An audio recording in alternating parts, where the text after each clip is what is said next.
Salut à toi et sois la bienvenue sur cette chaîne et dans cette vidéo. Je suis Begue Djoua, entrepreneur rural. Ici, je fais la promotion du développement rural en te parlant de 4 choses. Du développement personnel, de l'éducation et de l'intelligence financière, de l'entrepreneuriat et du business. Car je suis convaincu que c'est avec ça que tu pourras être acteur de ta richesse et développer ton village.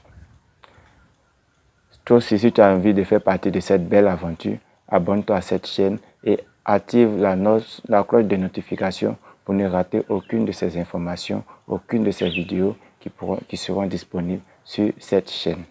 Aujourd'hui, je me propose de faire un état des lieux de nos milieux ruraux en considérant le cas d'études du milieu dans lequel je réside, et voici l'état des lieux de nos différents milieux ruraux. Premièrement, il faut savoir qu'il n'y a plus de forêt, Toute cette forêt a été transformée en champ et les autochtones sont à 30% de possession de ces champs-là. Et aujourd'hui, c'est un miracle de pouvoir constater une personne possédant au moins 10 hectares de champs ou 10 hectares tout simplement de forêt. 10 hectares, peu importe que ce soit champ ou forêt, tout qu'on fait, c'est que ces forêts-là se sont transformées déjà en champs et que les autochtones sont à 30% de possession de ces champs-là. Et que c'est difficile d'avoir une personne qui possède au moins 10 hectares. Le deuxième fait est tout simplement, surtout concerne la jeunesse, et vous allez vous rendre compte qu'une jeune fille de 13 à 15 ans se retrouve déjà mère d'un enfant et celle de 15 à 18 ans va se retrouver souvent avec 2, 3 enfants et aux 18 ans et plus, vous allez vous rendre compte que ce sont déjà des mères de foyer qui sont diplômées avec autant d'enfants que possible. Et troisièmement, vous pouvez aussi vous imaginer ce même scénario, le même manège pour les jeunes garçons. Mais là encore, c'est plus pire. C'est des jeunes garçons de cette même tranche d'âge-là vont se retrouver avec 3 ou 4 enfants, surtout de mères différentes. Ce sont des faits vraiment à considérer parce que ça pèse lourd sur la société rurale, ça pèse lourd dans nos communautés, ça pèse lourd dans nos situations financières, ça pèse lourd dans tous les aspects de nos différentes vies au milieu rural. Et ça pèse même sur les fonctionnaires, sur les cadres faisant partie de ces familles, faisant partie de ces milieux ruraux-là. C'est vraiment quelque chose de difficile. Alors, le quatrième fait, c'est encore au niveau de la jeunesse, c'est que l'ensemble de cette jeunesse-là est oisif. L'ensemble de cette jeunesse-là est oisif. Elle ne fait absolument rien. Il y a certains qui possèdent déjà des métiers, mais qui refusent de les exercer, et d'autres qui n'en ont pas, mais qui ne cherchent même pas à en avoir. Et tout simplement passent leur temps à être oisifs jusqu'à 95%. Le cinquième fait, c'est un sujet assez délicat, c'est un sujet assez sensible dont personne n'a le courage ou personne ne veut parler de ce phénomène-là. Mais c'est un phénomène qui de plus en plus prend de l'ampleur et de plus en plus fait plus de mal que de bien dans nos différentes sociétés, qui est en train de détruire l'avenir de cette jeunesse, qui est en train de hypothéquer l'avenir de nos futures générations, des générations futures, qui est en train de tout chambouler si nous ne prenons pas garde. Et c'est maintenant qu'il faut avoir le courage, l'audace de pouvoir faire des interpellations, de pouvoir interpeller et de pouvoir sensibiliser surtout sur les conséquences de ce phénomène-là.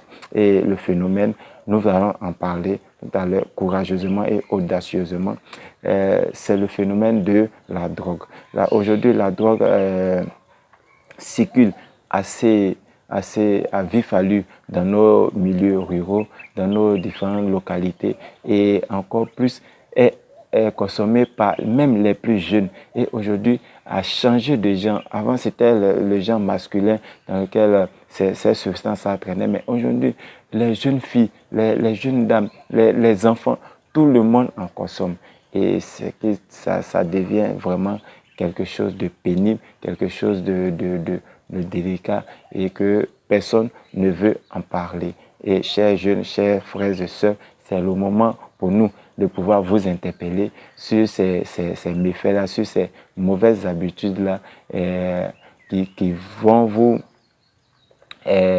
causer tout le tort possible, non seulement à vous, mais à toute une génération, à toute une génération que représentent vos enfants. Et alors, ces faits-là vont engendrer tout simplement, l'ensemble de ces faits-là vont engendrer tout simplement 3 conséquences. L'état de lieu que je viens de faire tout à l'heure va engendrer 3 conséquences. Et la première de ces conséquences-là est l'insouciance d'État.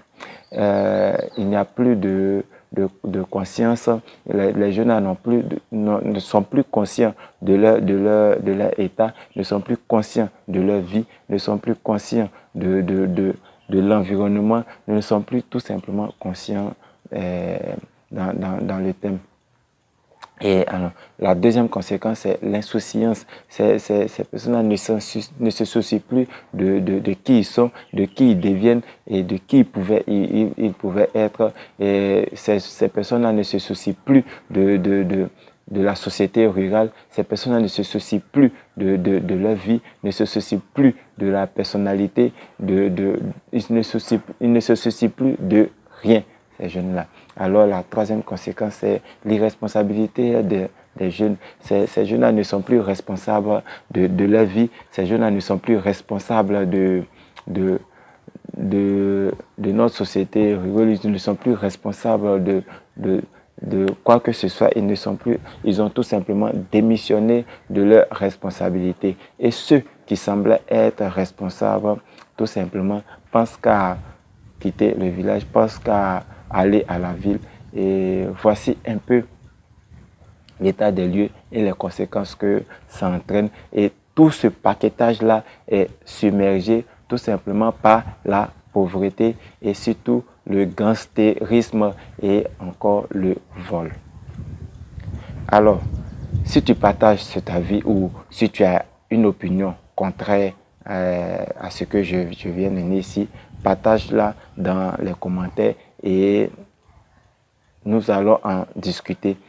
Merci d'avoir visualisé cette vidéo et je vous attends dans les commentaires et n'oubliez surtout pas de vous abonner à cette chaîne pour faire partie de cette belle aventure qui va nous permettre de construire des communautés fortes autour de nos milieux ruraux, capables de développer nous-mêmes nos propres villages, capables de développer nos milieux ruraux surtout, mais capables de rivaliser avec les milieux urbains. Alors, c'était Begré Joie pour t'encourager à être acteur de ta richesse.